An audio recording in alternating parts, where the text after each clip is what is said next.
Hello दोस्तों, स्वागत है आप लोग अपने यूट्यूब चैनल एग्जाम मेंटर पर। दोस्तों मैं बजरंग राय आप लोग को स्वागत करता हूं। दोस्तों आज का हमारा क्लास है भारत के महान्यायवादी के बारे में। आज का हमारा जो क्लास है उसमें हम लोग देखेंगे कि हमारे भारत के जो महान्यायवादी होते हैं यानी कि अटॉर्नी जनरल ऑफ इंडिया जो होते हैं उनके बारे में देखेंगे। तो चलिए हम लोग देखते हैं कि भारत में, जैसे कि हम लोग देख चुके हैं इससे पहले कि राष्ट्रपति सबसे बड़े पद को देख चुके हैं, उसका उपराष्ट्रपति, प्रधानमंत्री, मंत्रिमंडल, मंत्रिपरिषद के बारे में देख चुके हैं। उसके बाद आज हम लोग देखेंगे कि भारत के महान न्यायवादी कौन होते हैं, इनका क्या पद होता है, इनका क्या कार्य होता है और यह अपने देश में क्या करते हैं। तो जैसे कि अनुच्छेद 76 में इनके पद के बारे में बताई गई है। अनुच्छेद 76 में महान न्यायवादी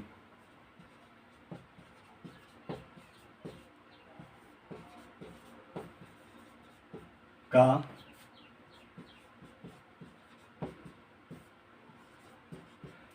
क्या है कि अनुच्छेद 76 में क्या है, महान न्यायवादी पद का सृजन किया गया है। जो हमारे यहाँ संविधान में अनुच्छेद 76 में क्या है कि अनुच्छेद 76 के द्वारा क्या किया गया था कि एक ऐसा पद बनाया था जिसमें कि एक महान न्यायवादी पद को बनाया जाएगा, जो हमारे भारत में क्या करेंगे, न्याय के पोस्ट पर एक महान व्यक्ति रहेंगे, जो कि न्याय जो होता है हमारे यहाँ न्यायाधीशों का जो एक संगठन होता है उसका सबसे बड़ा हेड होता है, जो कि सरकार की तरफ से होता है।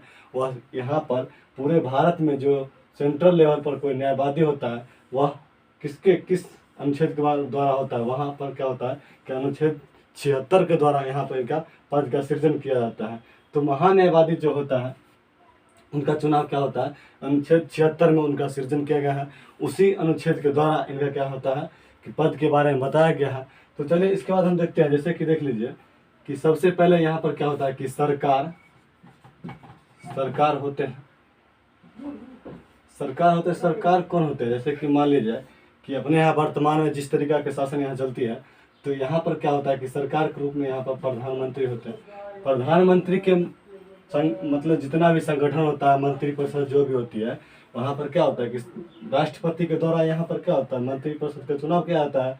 और कौन करता है, यहाँ पर राष्ट्रपति करते हैं, लेकिन यहाँ पर राष्ट्रपति के सलाहकार प्रधानमंत्री होते हैं। तो प्रधानमंत्री की इच्छा अनुकूल ये चुनते हैं। तो यहाँ पर जो होता है, इनके बाद जो यहाँ पर चलता है कार्य, तो वहाँ पर क्या होता है, सरकार जैसे यहाँ पर होता है, यहाँ कोई विधि को बनाया जाता है। यहाँ पर विधि जो बनता है, विधि को लागू करने में जो कोई कठिनाई होता है, तो यहाँ पर क्या होता है, सुप्रीम कोर्ट उस चीज़ को यहाँ पर फैसला करता है कि इस चीज़ को पारित की जाए या फिर नहीं किया। जैसे कि कोई भी विधि बनाया जाता है भारत में, तो विधि को जिस वक्त पारित किया जाता है, तो पारित करते समय वहाँ पर कोई कठिनाई दिक्कत होता है, तो उस समय क्या होता है कि वह विधि के बारे में यहाँ पर सुप्रीम कोर्ट जाया जाता है। सुप्रीम कोर्ट में कोई भी कानून बनता है, अगर कोई लालचन आता है तो वहाँ पर क्या किया जाता है, सुप्रीम कोर्ट को बोलता है, और सुप्रीम कोर्ट वहाँ पर अपना फैसला सुनाता है कि इस कानून को रखा जाए या फिर इसको यहाँ से हटा देना चाहिए।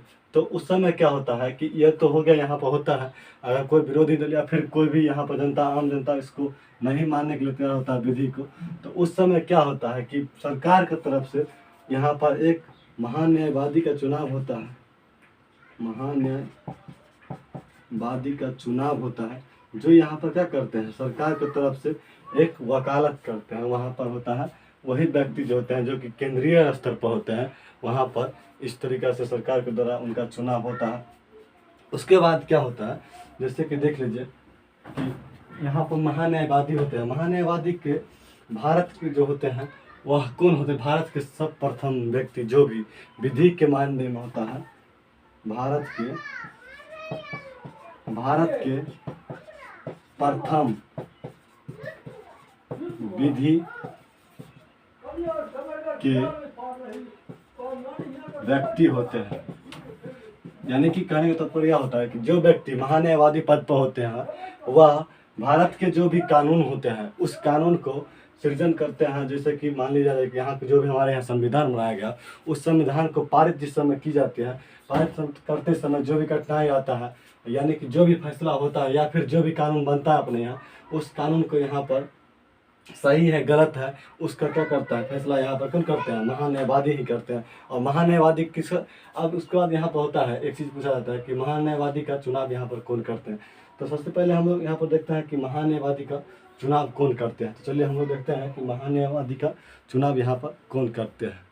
उसके बाद क्या होता है दोस्तों, जैसे कि यहाँ पर कुछ पॉइंट, जैसे कि नियुक्ति से पहले यहाँ पर महान्यायवादी से जो है कुछ पॉइंट को देख लेते हैं। जैसे कि सवाल पूछ देता है तो हम उससे पहले देख लेते हैं कि भारत के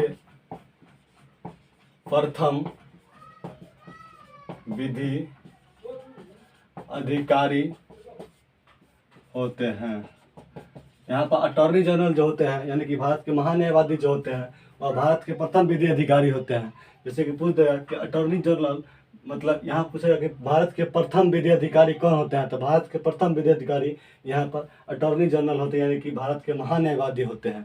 जो अपने यहाँ के महान्यायवादी होते हैं वह प्रथम भारत के विधि अधिकारी होते हैं।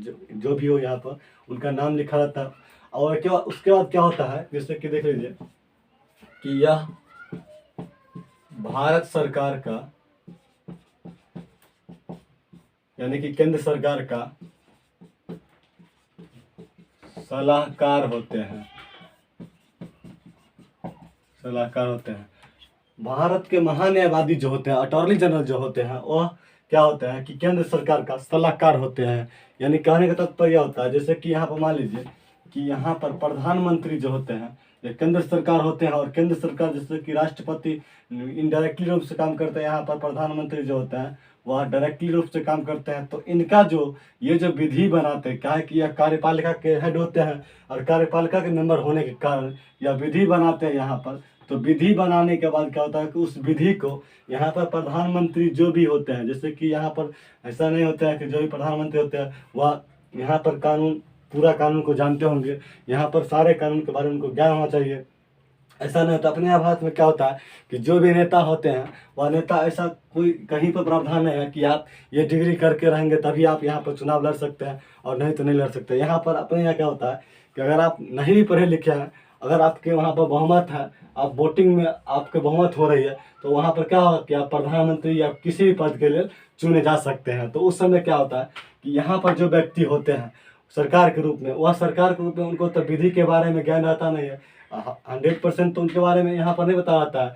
उसके बाद क्या होता है कि अगर यहाँ पर कोई विधि लगाते हैं तो वह विधि सही है या फिर गलत है, उनका क्या मतलब कहीं पर ऑब्जेक्शन भी आ सकता है। तो उस चीज़ को समझने के लिए क्या होता है कि भारत सरकार, वहाँ पर केंद्र सरकार क्या करता है, एक सलाहकार को रखता है। जो सलाहकार कौन होते हैं, यहाँ पर महान्यायवादी होते हैं। महान्यायवादी होते हैं जिसे हम अटॉर्नी जनरल कहते हैं।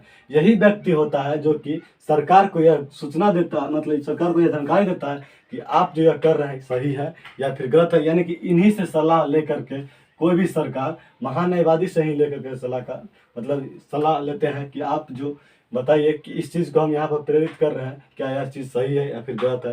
तो यही व्यक्ति उनको मार्गदर्शन करता है, एक तरह से यहाँ पर सलाहकार के रूप में ही कार्य करते हैं। और इसी के लिए इनको यहाँ पर चुना जाता है, इस पद को रखा जाता है। उसके बाद हम यहाँ पर देखेंगे कि इनका इनका क्या होता है, नियुक्ति होता है। जैसा कि हम लोग जानते हैं कि नियुक्ति और निर्वाचन के बारे में, नियुक्ति जो भी होता है दोस्तों, कि नियुक्ति में क्या होता है कि नियुक्ति में किसी एक व्यक्ति के द्वारा यहाँ पर चुनाव की जाती है, मौखिक चुनाव की जाती है कि उस व्यक्ति को इस पद के लिए चुना जा रहा है।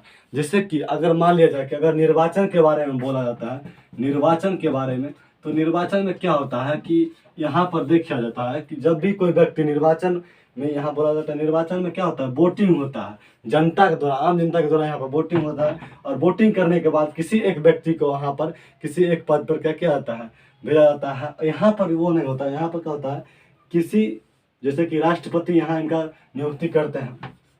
कौन करते हैं, राष्ट्रपति नियुक्ति करते हैं। महान्यायवादी के राष्ट्रपति नियुक्ति करते हैं। तो क्या होता है कि राष्ट्रपति क्या करते हैं, इनका नियुक्ति करते हैं। यहाँ पर इन्हें आम जनता नियुक्ति नहीं करते हैं। और राष्ट्रपति किन के कहने पर नियुक्ति करते हैं, जो सरकार होता है उनके कहने पर। यानी कि सरकार अपने यहाँ कौन होते हैं, प्रधानमंत्री होते हैं। तो प्रधानमंत्री के सलाह के अनुकूल, उनके मन के अनुकूल यहाँ पर क्या करते हैं कि राष्ट्रपति इनका चुनाव करते हैं। राष्ट्रपति जिनको बोलेंगे, मतलब प्रधानमंत्री जिनको बोलेंगे राष्ट्रपति को इनका आप चुनिए, तो उसी व्यक्ति को यहाँ पर चुना जाता है।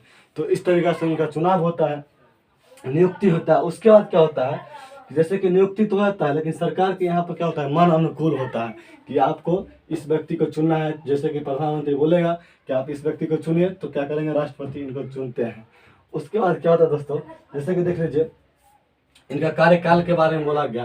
तो कार्यकाल के बारे में हम लोग देखते हैं कि इनका कार्यकाल क्या होता है। दोस्तों यहाँ पर हम लोग देखेंगे कि इनका कार्यकाल क्या होता है। हमारे यहाँ जो महान्यायवादी होते हैं उनका कार्यकाल क्या होता है, कार्यकाल की अवधि क्या होता है। यहाँ पर देखिए जैसे कि इनका कार्यकाल के बारे में बोला गया, कार्यकाल के बारे में बोला जाता है। तो इनका कार्यकाल क्या होता है, जैसे कि जो व्यक्ति, जैसे यहाँ पर होता क्या, इनका कार्यकाल राष्ट्रपति के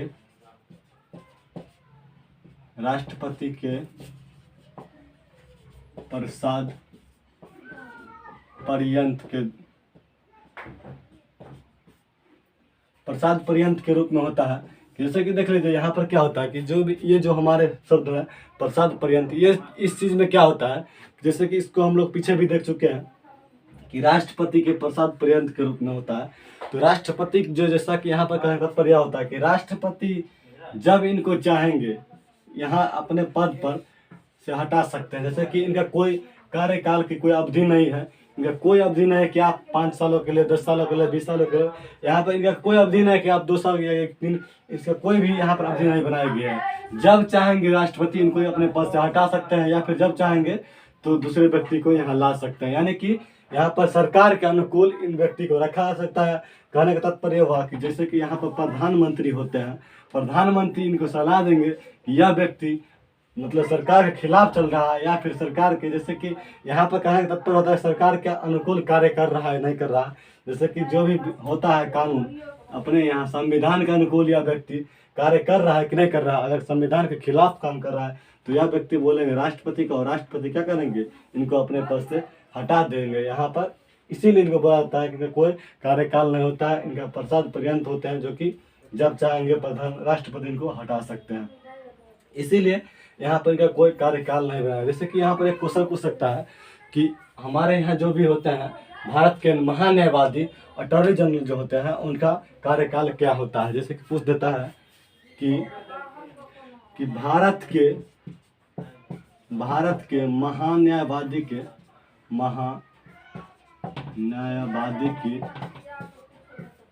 कार्यकाल क्या होता है, कार्यकाल क्या होता है। यहाँ पर पूछ देता है कि भारत के महान्यायवादी के कार्यकाल क्या होता है। तो दोस्तों यहाँ पर क्या हम लोग देखेंगे, जैसे कि ऑप्शन दे देगा 10 वर्ष,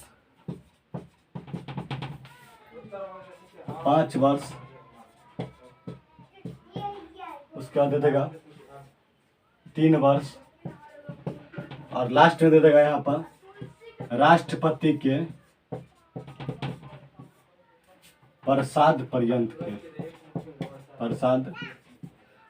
के रूप में। तो यहाँ पर क्या होता है, जैसे कि देख लीजिए दोस्तों कि यहाँ पर अपने यहाँ क्या होता है कि जो भी व्यक्ति का यहाँ पर जैसे कि चुनाव होता है, प्रधानमंत्री होते हैं, मुख्यमंत्री होते हैं, कोई विधायक होते हैं, कोई एमपी होते हैं, तो क्या होता है यहाँ पर उनका एक कार्यकाल निश्चित रहता है। जैसे कि आप 5 वर्षों तक रहेंगे, 5 वर्ष तक अगर आप सही कार्य कर रहे हैं तो 5 वर्षों तक आपको रखा जाएगा, नहीं तो आपको बीच में भी किसी कानून के विरुद्ध आपको हटा दी जाती है। लेकिन यहाँ पर क्या होता है, कार्यकाल की एक अवधि बनाई गई है कि 5 वर्ष आप यहाँ पर कार्य करेंगे। लेकिन इसमें क्या होता है कि महान्यायवादी जो करते हैं यहाँ पर उनका कोई कार्यकाल नहीं होता है।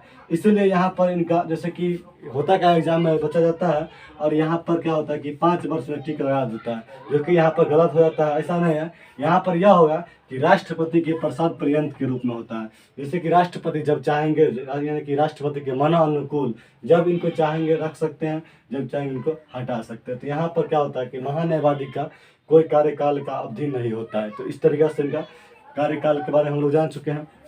अब हम लोग जानेंगे इनके त्याग पत्र के बारे में। ये त्याग पत्र किन के नज़दीक देंगे, तो चलिए हम लोग देखते हैं कि इनके त्याग पत्र किन के नज़दीक देंगे। उसके बाद यहाँ पर देखिए दोस्तों, महान्यायवादी जो होते हैं वह अपना त्याग पत्र किन के नज़दीक देते हैं। तो उनको त्याग पत्र के बारे में जो होता है देखेंगे हम लोग। पहले सबसे पहले देख लीजिए त्याग पत्र जो होता है वह किन के नज़दीक देंगे। त्याग पत्र जैसा कि यहाँ पर वह राष्ट्रपति के नज़दीक पेश करते हैं। जैसे कि देख लीजिए दोस्तों कि अब तक लगभग में हम लोग देखे हैं कि जो भी व्यक्ति यहाँ पर नियुक्त होकर के आते हैं, जिनका नियुक्ति होता है, वह व्यक्ति जिनसे नियुक्ति की जाती है, जिन व्यक्ति के द्वारा उनको नियुक्ति किया जाता है, वही व्यक्ति के नज़दीक वो अपना त्याग पत्र देते हैं। तो यहाँ पर भी वही होता है कि त्याग पत्र जो होते हैं अटॉर्नी जनरल वह राष्ट्रपति के द्वारा उनको चुनाव किया जाता है, वही व्यक्ति वहाँ पर फिर राष्ट्रपति के नज़दीक क्या करता है, अपना त्याग पत्र पेश करते हैं। उसके बाद क्या होता है कि इनके योग्यता के बारे में हम लोग देखेंगे कि इनका योग्यता क्या होता है। तो यहाँ पर उनके योग्यता जो होता है, यहाँ पर कहने का तात्पर्य होता है योग्यता में, जैसे कि सुप्रीम कोर्ट के न्यायाधीश के अनुकूल। यहाँ पर कहने का तात्पर्य होता है कि जो व्यक्ति यहाँ पर महान्यायवादी के रूप में चुने जाएंगे, वह व्यक्ति सुप्रीम कोर्ट के न्यायाधीश के अनुकूल होंगे, यानी कि उनके बराबर के लोग होंगे।